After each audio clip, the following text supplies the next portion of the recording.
Dell just reported Q3 earnings and the stock is dropping quite a bit. In fact, we're looking at this technically. There can be some buying opportunities. We'll point those out later in the show. We'll also go through the financials over at Dell.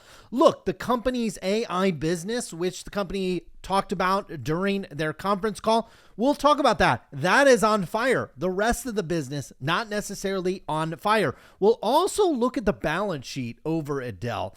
This has me concerned a little bit. So we'll point out some of the things from the balance sheet perspective that really aren't that great. And we'll discuss the forward revenue estimates. Can Dell continue to overperform considering shares of the past year are up 92% in year to date? You're up 86%. And look, over the past 6 months, though, shares of Dell have slid down by about 15%. And I'm seeing in the after hours, we're down over 10%. What is going on, investors? Hopefully you guys are doing well out there.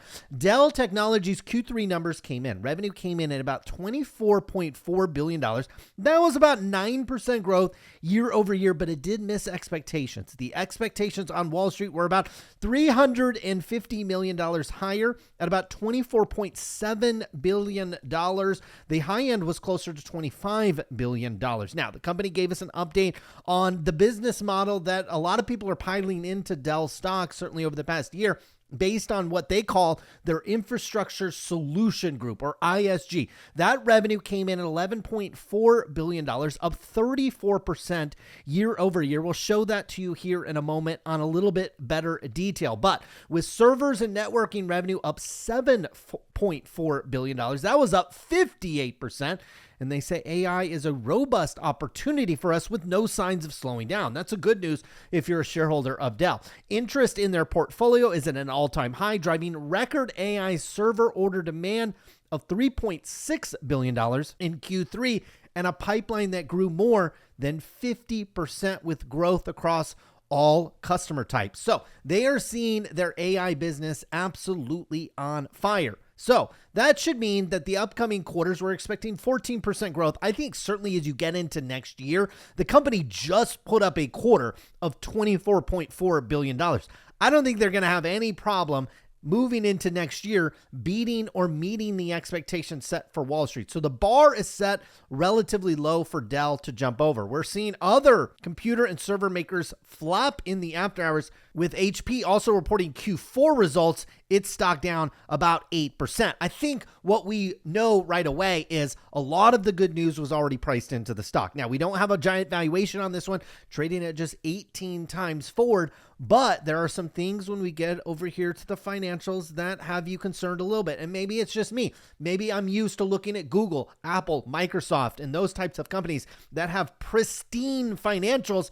Dell actually is a little less than pristine. We'll talk about that here in a moment. Now, revenue came in at that $24.4 billion or so. Again, that was 9.3% growth year over year, but it did miss expectations. So about 10% growth year over year. Company saw its total cost of revenue going up about 11%. Its gross margins increased by about 3% year over year. They've done a very nice job, like a lot of companies that we're looking at, controlling their operating expenses. Their selling, general, administrative actually went down 3%. So to drive 10% higher sales, but actually decline the operating expenses in the SG&A line, that is very, very nice. R&D ticked up about 8%. Total operating expenses basically flat year over year. So that means your operating income is going to balloon by about 12% from 1.5 up to about $1.7 billion. Flow down to a net income number, you're closer to about $1.1 billion. But here's the balance sheet. And again, maybe it's just me. I'm used to looking at pristine balance sheets. This one is less than pristine. We have cash and cash equivalents. We're looking at February to November. It's like a 9-month period or so. Our cash and cash equivalents went down from $7.4 billion down to about $5.2 billion. Our accounts receivable continues to balloon a little bit. Now, this money we assume is from cloud service providers and well-capitalized customers, so this will eventually turn into cash at some point, but concerns me a little bit as our accounts receivable went from 9.3 up to 11. Now, we have inventory ballooning, really ballooning over at Dell. Look at this.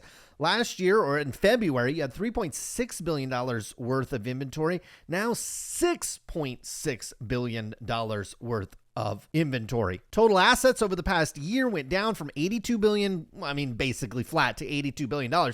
But the company is somewhat upside down. When you look at total liabilities, they come in at $84 billion, and your total assets coming in at just $81 billion. Your total long-term debt coming in over $19 billion, and your short-term debt coming in at $5.6 billion. So again, company is profitable, but we are seeing cash decline. Inventories tick up quite a bit. In fact, nearly doubling of our inventory. Our debt hasn't moved at all over the past year.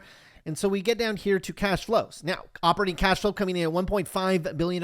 That was a rapid decline year over year. Last year, you had $2.2 billion worth of operating cash flow. Now, $1.6 billion worth of operating cash flow. They're doing some stuff with the debts, not really paying any net debt off. They do have about $600 million in capital expenditures. That looks like about the run rate that they're on every single quarter. And they bought back, for some reason, $429 million worth of stock. So from a free cash flow perspective, which is your operating cash flow minus your capital expenditures, they're doing just fine over at Dell. But again, their business is on fire as well. And us as investors have to wonder when this business will end, if this business will remain on fire. If it remains on fire, then this company is going to be just fine. Here's that ISG, or essentially kind of that server business, up 41% year over year. That's your operating income from $1 billion up to $1.5 billion. Look at your server and networking, up 58% from 4.7 up to $7.4 billion. So that is a good news. That again, you've got CFO commentary, not only talking about this quarter, but talking about the pipeline up 50% and growth across all customers. That is a very, very good thing, because this is a very profitable business. Because when you come down to their core business, their commercial and consumer PC business, this is an absolute disaster. You declined on revenue year over year. We'll just call that flat revenue, coming in at $12 billion.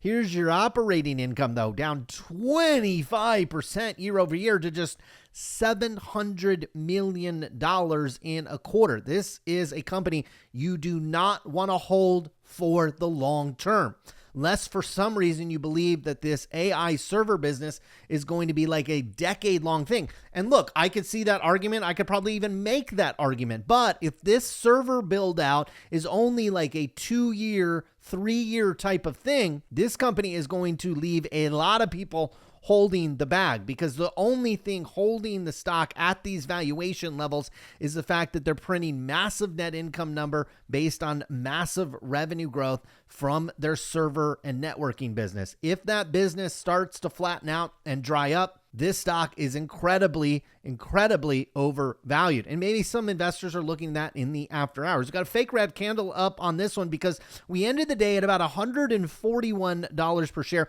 We were actually in a nice little, very short-term channel. You can sometimes trade these short-term channels. And this was making a beautiful series of higher highs, higher lows. That was an uptrend, but that looks like, if these results hold, if we close tomorrow below about $125 per share on this one, well, that basically goes away. You should have a back test of the top of the channel, which is the longer term trend dating back to, we'll call it about 2019 on this one. It hasn't been public, at least in its current form, for all of that long. That'd be the first area where I'd be excited about Dell, but again, you would have created a lower high kind of on the intermediate term, but you'd still be holding kind of the breakneck trend that this one's been on since 2023 or so. You'd have the convergence of probably two support lines. So somewhere back here in the 116, 120 level, probably $10 lower than where the shares are currently at 127. That one is interesting. Super disciplined investors should wait until this one comes back into the channel. Wait till you touch kind of the midpoint of this one, which if it happens in the shorter term,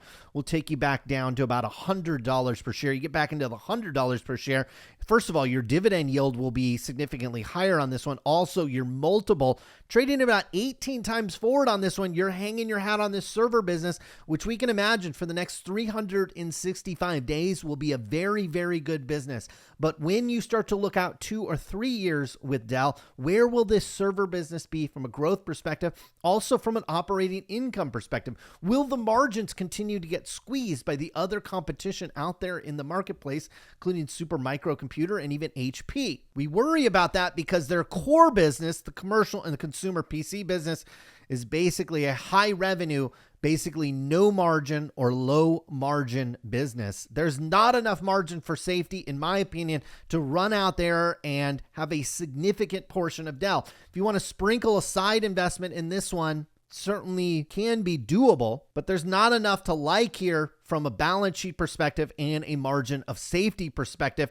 And if you don't know how to sell a stock, there is going to be a lot of people holding the bag on this one, as eventually these gains will reverse and people will rotate out of this sector. And this is the stock, along with several others, that'll get rotated out of first because their balance sheet is not very good. Their operating cash flow based on their valuation is certainly not very good. And their core business, which will ultimately be something they have to rely on again, is also not a very good business. That was Dell Computer. I'm sure there'll be people down in the comments crying, but at the same time, I don't care. Have a happy Thanksgiving. We'll see you again this weekend. Good luck with your investments.